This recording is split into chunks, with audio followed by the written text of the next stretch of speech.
উপস্থিত হয়ে গেছি কিন্তু বিরিয়ানির দোকানে।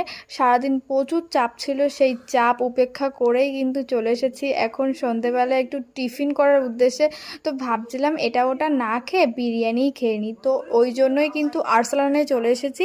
আর আমাদের পার্লার থেকে আরসালান একদম 5 মিনিটের রাস্তা, এই জন্য এখান থেকেই বিরিয়ানিটা নিয়ে নিয়েছি। ব্যাপক লাগছিলো কিন্তু খেতে।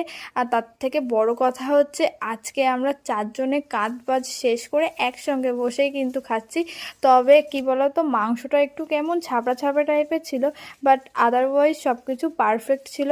বিরিয়ানিটা এতটাই লাইট যে খাওয়ার পর কিন্তু কোনো রকমের অস্বস্তি হয়নি আমার।